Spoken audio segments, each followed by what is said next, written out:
Oi, eu sou a Michelle, sejam muito bem-vindos aqui no canal para um vídeo que era para ser um vídeo especial de Dia dos Namorados, mas o que aconteceu? Sentei para fazer o roteiro desse vídeo e pensei, vou falar sobre casais da literatura, né? Amanhã é Dia dos Namorados, então aquela vibe romântica, só que eu não gosto de histórias muito romantiquinhas, então eu percebi que todos os casais interessantes que eu pensava para indicar aqui para vocês dentro da literatura eram casais trágicos.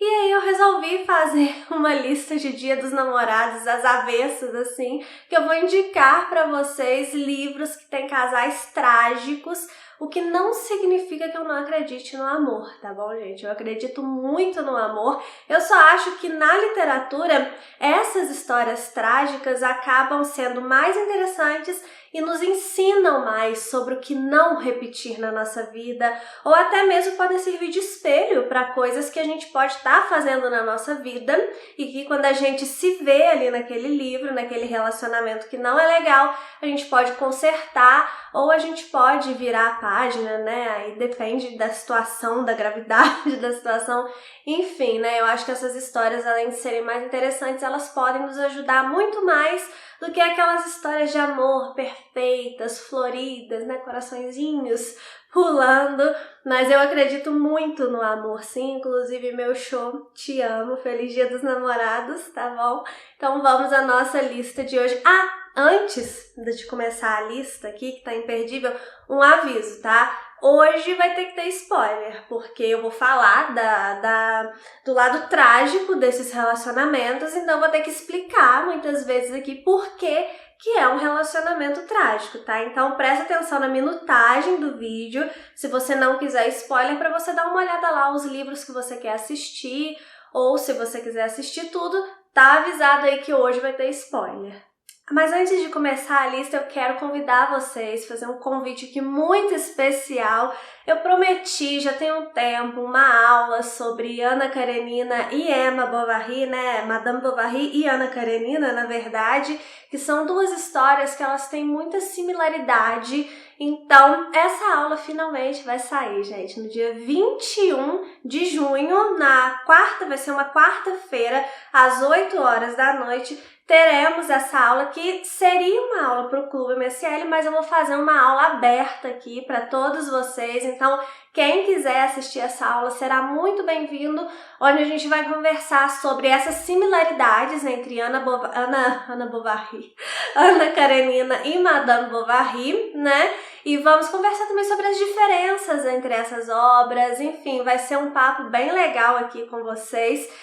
Como seria uma aula do clube, eu vou fazer essa aula aberta aqui, se você quiser participar ao vivo, você vai poder assistir sem problema nenhum, mas ela não vai ficar gravada. Depois que ela for ao ar aqui ao vivo, aí ela vai ficar disponível apenas para os membros do Clube MSL. Então já anota aí na sua agenda, se você não for membro, né, do Clube MSL, para você não perder, porque você só vai poder assistir ao vivo, tá bom? Depois não vou deixar, porque aí é só lá do clube mesmo. Então, dia 21 de junho, às 8 horas da noite. A aula aberta aqui. Ana e Emma, duas tragédias anunciadas. Então, o primeiro casal trágico aqui que eu vou indicar para vocês é aqui de Ana Karenina, né? Que já que a gente vai ter a aula, é lógico que essa daqui é como o próprio nome da aula lá fala, duas tragédias anunciadas. E aqui é uma tragédia muito por causa desse amor, né? Desse casal que é a Ana Karenina e o Vronsky, não o Alexei, que o Alexei é marido da Ana. Então, assim, em linhas bem gerais, o que acontece aqui é que a Ana Karenina, uma mulher casada com o Alexei, se apaixona e começa a ter um caso com o Vronsky. E ela larga a família, larga filho, larga tudo para viver esse amor e ela não consegue lidar muito bem com isso. As coisas que a gente vai vendo acontecer aqui e acaba desencadeando numa grande tragédia, né? Enfim, as coisas que a gente vai ver aqui, que a gente pode trazer para nossa vida, a gente pode pensar ou repensar na nossa vida, questões como falta de responsabilidade afetiva. A Ana, ela não tem a mínima responsabilidade afetiva nem com relação ao marido dela, nem com relação ao filho dela, né? Então a gente pode pensar por esse lado aqui. A gente tem também o egoísmo dos personagens. A Ana também é muito egoísta. Eu sei que muita gente aí gosta da Ana Karenina, gente, mas eu tenho minhas críticas a ela. Tem resenha daqui de Ana Karenina aqui no canal, depois se você quiser ir lá assistir, né? Tem também a questão do que você aceita para sua própria vida, e aí eu coloco muito aqui o Alexei, que é o marido traído da Ana, que aceita situações assim absurdas para não se ver, para não ver a sua imagem violada perante a sociedade, e acaba que fica muito pior do que se inicialmente ele já tivesse acabado com aquele casamento, né, e a Ana vai pro lado dela, ele vai pro lado dele, mas não, ele mantém aquele casamento pelas aparências e depois acaba degringolando tudo e fica muito pior, né, fica pior para ele também emocionalmente, ele se prende a uma imagem perante a sociedade, mas ele não leva em consideração as questões psicológicas dele mesmo, o que aquilo vai influenciar na vida dele negativamente. Então é bom também da gente pensar o que a gente está segurando ali na nossa vida em termos de relacionamento mesmo, que seria melhor se a gente deixasse ir, né? Tem a questão de orgulho aqui, tem muita coisa que a gente pode aprender com esse relacionamento aqui da Ana e do Vronsky e do Alexei, né? Seria um trio.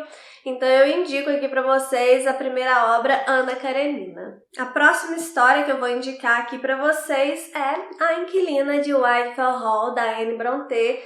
E o casal aqui em questão é a Ellen e o Arthur, que é o marido da Ellen, né? Esse é o grande mistério da história. Então a Ellen, inicialmente, ela chega lá numa vizinhança só com uma criança, né? Que é o filho dela, que também chama Arthur. E aí as pessoas ali começam a conjecturar, né, de onde veio essa mulher, ela é viúva, não é viúva, o que aconteceu, e depois a gente descobre toda a história dela, porque vai ter um outro cara aqui nessa nova vizinhança, que é o Gilbert, que ele vai se apaixonar pela Ellen, e ela também vai se apaixonar por ele, só que ela não pode viver esse amor, e ele não entende, porque ela não conta o que aconteceu, e aí ela vai, num determinado momento, contar pra ele sobre esse relacionamento, esse marido que ela fugiu dele, né, e aí a gente vai conhecer esse relacionamento dela e do Arthur, que é um relacionamento extremamente trágico.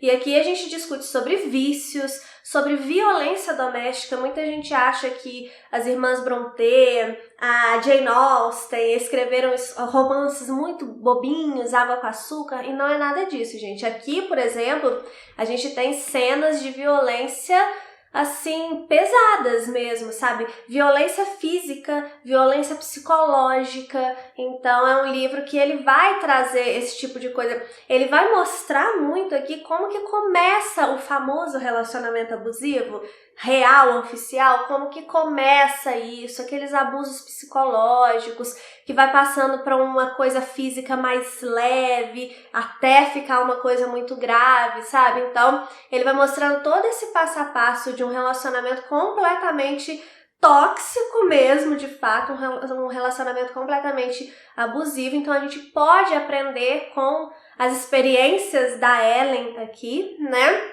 E também tem uma coisa muito interessante nesse casal, que eles nos ensinam a questão da nossa responsabilidade, de saber até onde a gente está prejudicando a vida do outro, porque muitas vezes a gente entra, né, a gente influencia ali na vida do outro conscientemente. A gente sabe que a gente está ocupando um espaço ali que a gente não deveria, mas a gente continua, então a gente pode discutir isso. E também o quanto que a gente deixa o outro fazer isso com a nossa própria vida, influenciar e prejudicar e tomar um espaço que não cabe a ele na nossa própria vida. Então é um livro que vai fazer a gente discutir muitas coisas interessantes, além de ser uma história assim que te pega mesmo e não deixa, não te larga até você acabar ali a última página. Minha segunda indicação aqui de hoje. E aí, claro que tem que estar aqui também a nossa outra protagonista da nossa aula gratuita, que é a Emma Bovary. Então, Madame Bovary, eu indico aqui para vocês esse livro. A história trágica aqui é também uma história de traição, assim como a Ana Karenina, tanto que a gente vai fazer esse paralelo lá na nossa aula, né? Mas aqui é um pouco diferente, né? A Emma, ela trai o marido dela, que é o Charles Bovary, com 2 homens. Então, primeiro ela trai com o Rodolphe, né? E depois ela trai com o Leon. E aqui o casal que eu vou destacar é a Emma e o marido, que é o Charles, porque eu acho que com a relação dela com os amantes, a gente também aprende coisas para nossa própria vida, mas eu acho que a relação dela e do Charles nos ensina muito mais, né? Sobre imaturidade dentro de um relacionamento. A Emma é completamente imatura, fuga da realidade, né? A Emma tem até o termo bovarismo, né? Que é essa questão de você viver uma realidade que não é a sua e acreditar naquela realidade que você criou na sua cabeça, né? Porque é isso que a Emma faz aqui. A Emma, ela, influenciada pelos livros que ela lê, né? De acordo aqui com a narrativa, ela imagina aquele relacionamento perfeito e não é isso que ela tem com o marido. O marido dela, ele é frio, não no sentido de não gostar dela, mas ele é apático, na verdade, né? Já tem resenha também desse livro aqui, depois vocês dão uma olhada lá. Então ela vai se decepcionando com aquele relacionamento ali, porque ela queria o furor da paixão, assim, e ela não tem isso no marido e ela vai procurar em outros lugares. E muito disso por causa dessa realidade que ela imaginou para ela e tomou como verdade. E aí quando ela vê que aquilo ali não é o que ela tá vivendo, ela vai em busca disso. Só que ela não mede consequências, ela não mede quem ela tá ferindo, ela não se preocupa com a imagem dela, sabe? Aí tem um quê aqui de libertinagem, uma discussão também sobre isso, sabe? Então tem discussões aqui sobre omissão, o próprio Charles, né? Porque a gente pensa assim, a Emma tá traindo ele e ela está errada, né? Na minha concepção, você está traindo, você está errado.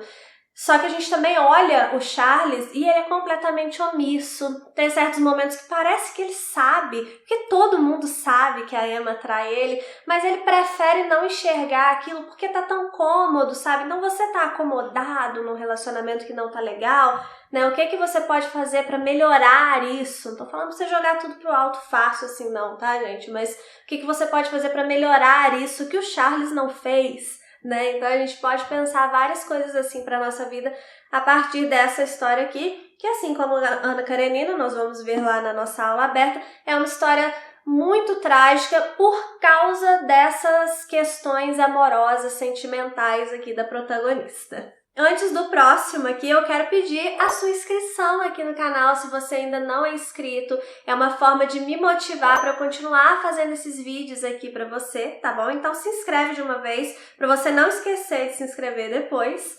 E a minha indicação agora é Primeiro Amor, do Ivan Turgenev. O que acontece aqui nesse livro, que inclusive foi minha melhor leitura do ano passado, tá? 2022, não sei quando você tá assistindo esse vídeo.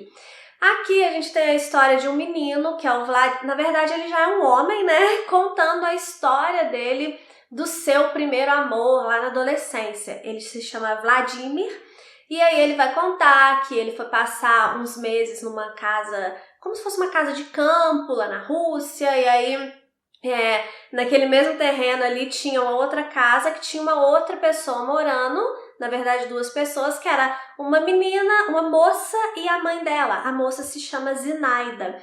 E o Vladimir se apaixona perdidamente pela Zinaida, só que, né, no decorrer do livro ele vai contando desse amor e ele descobre que o pai dele tá tendo um caso com a Zinaida.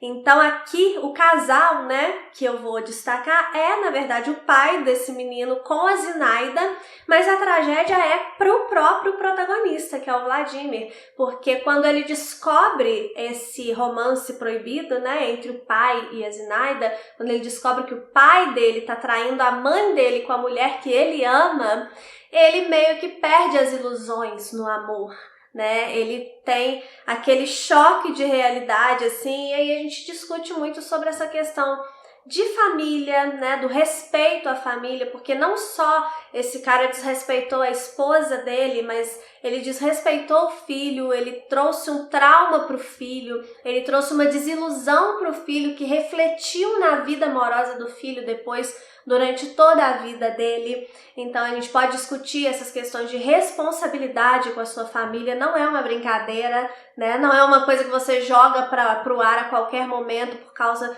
né, pelo seu bel prazer. Então a gente discute essas questões aqui.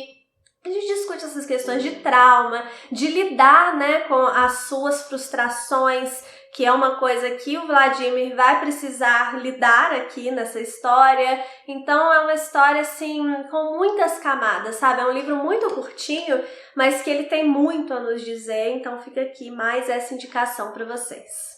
O livro que eu indico para vocês agora, eu nem gostei tanto assim da leitura, ela me decepcionou um pouquinho, mas eu acho que nessa questão do relacionamento, do casal aqui, ela tem muita coisa a nos ensinar, sim, e muita gente, a gente fez essa leitura numa leitura coletiva, muita gente gostou, então eu vou indicar aqui para vocês, que é A Letra Escarlate. E o casal, no caso, é a Esther, que é a protagonista aqui da história, que é a mulher que precisa andar com uma letra escarlate aqui no peito, né, nas vestes dela, bordada nas vestes dela, para mostrar para todo mundo que ela é uma adúltera, porque é uma mulher que foi viver ali na vila que eles moram, em Salem? Eu nem me lembro muito bem, mas enfim, ela vai morar ali no lugar e aí ela é uma mulher casada, só que o marido não vai com ela, ele tá para chegar depois, só que ela engravida quando esse marido não está lá na vila. E aí, né, obviamente, ela traiu o marido. E aí fica todo aquele mistério, ela não conta quem é o pai dessa criança, e aí ela é condenada a andar com essa letra escarlate no peito para marcar o fato dela ser adúltera, né? Tirando toda a hipocrisia da sociedade aqui da época, né? Vamos focar nessa questão desse casal. Quem é o pai da criança? No final das contas, é um pastor ali muito respeitado, que ele é quem as pessoas confiam muito para dar conselhos, para quem as pessoas chamam na hora da morte. Então é uma pessoa assim que eles confiam muito, é um homem quase assim que tem uma imagem de ser um homem santo. E na verdade ele é o pai da filha da Esther, né? E aí o que a gente pode perceber aqui nessa história, que eu acho muito importante, é a questão das responsabilidades que a gente tem. A gente não pode fugir das consequências dos nossos atos.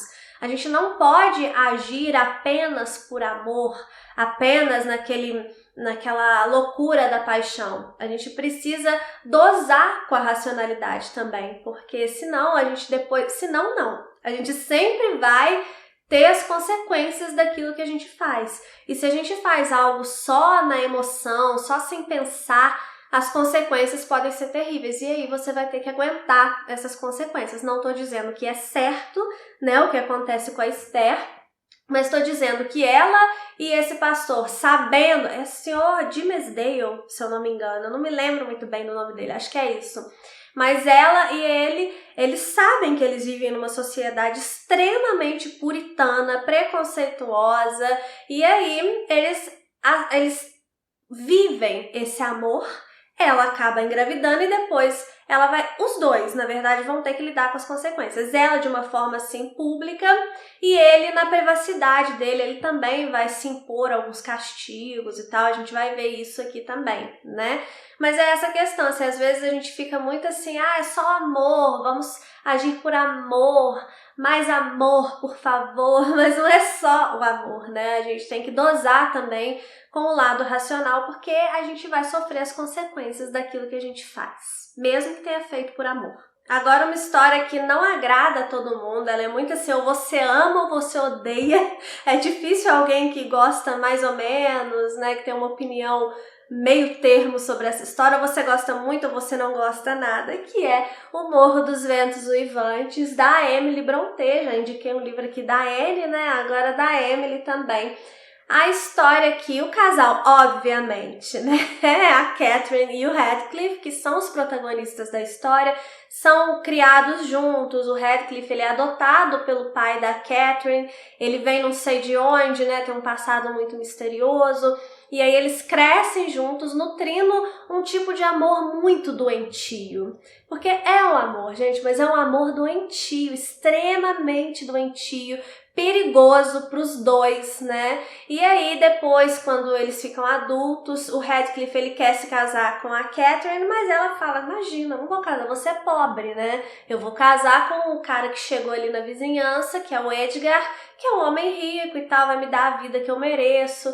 Mas olha só, a gente não precisa, ela praticamente fala com ele se a gente pode ser amante, né? Então são duas pessoas aqui, a Catherine, e é isso que ela faz, ela se casa com esse Edgar, mas o Radcliffe ele não vira amante dela, né? Eles passam a ter uma relação ali muito tumultuada, porque eles têm essa paixão, assim, doentia um pelo outro mesmo, mas esse amor meio que se mistura com ódio, porque como esse amor não pôde ser satisfeito, né, tem aquele ranço que fica ali entre os dois, e aí eles não querem a felicidade um do outro, porque eles só podem ser felizes se forem juntos, né, tanto o Radcliffe pensa assim, quanto a própria Catherine pensa assim, e aí eles vão meio que infernizar ali a vida um do outro, até a Catherine tem um momento aqui da narrativa que ela vai morrer, né, e a cena da morte, ela amaldiçoando o Radcliffe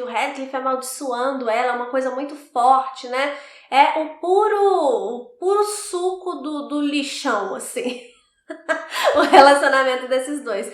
E aí é muito importante, né? Porque esse daqui é o relacionamento mais trágico, eu acho, de todas as histórias, no sentido de que eles têm a intenção mesmo de fazer mal um ao outro, né? E eles acreditam que tudo isso é por amor, é louco. E a gente pode discutir realmente questões psicológicas, né? Quando um relacionamento passa de fato a ser doentio. Dos dois lados, ou de um lado só, enfim, mas aqui é dos dois lados.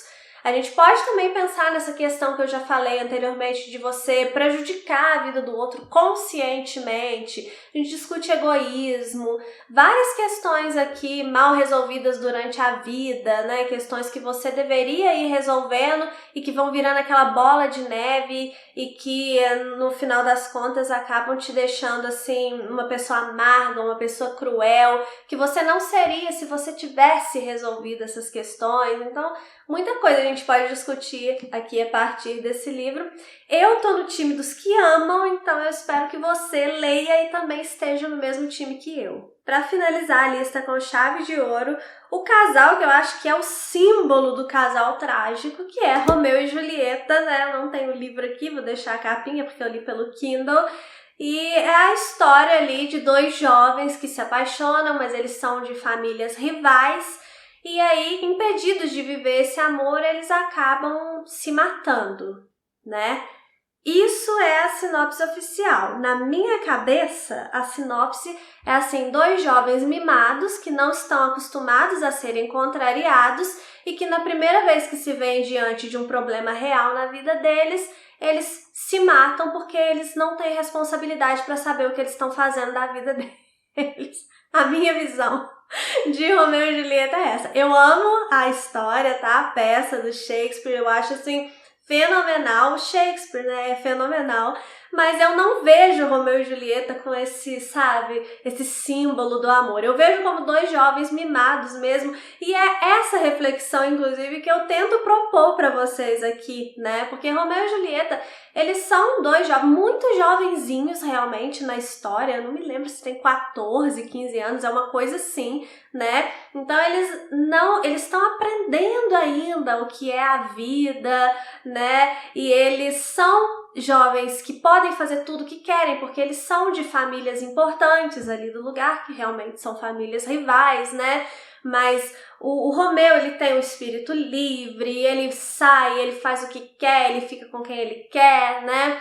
A Julieta é aquela mocinha cuidada, o bibelô da família, né? E os dois não aprendem a lidar com as contrariedades da vida. Então, uma coisa que eu acho importante a gente pensar nessa obra, independente se você tem essa imagem que eu tenho ou se você tem a imagem romântica da história, é pensar nisso, né? Da forma que a gente lida com as contrariedades da vida. Quando surge um problema, o que você faz, né? Você é resiliente ou você simplesmente age de forma inconsequente podendo até colocar em risco a própria vida num caso extremo aqui, como o de Romeu e Julieta, né? Então eu acho importante a gente discutir sobre isso e a gente pode usar esse livro para isso. E uma outra coisa que eu acho muito importante é o do diálogo mesmo dentro de casa, né? Porque não querendo problematizar aqui Romeu e Julieta, eu sei que não era essa a intenção, mas a gente pode retirar coisas além, né, do que está escrito ali naquele livro, naquela história, naquela peça aqui no caso, né? Mas você conversa com seus filhos, ter um diálogo aberto em casa, sabe? Você ter essa abertura para falar com seus pais também é muito importante, né? Você dar essa abertura para os seus filhos e você, filho, aí, também dar essa abertura para os seus pais, porque esse diálogo é muito importante e talvez o diálogo poderia evitar essa tragédia toda aqui de Romeu e Julieta. Eu sei que eu tô facilitando muito a história, mas enfim, são essas as histórias que eu queria indicar a vocês. Espero que vocês tenham gostado, um beijo e até o próximo vídeo.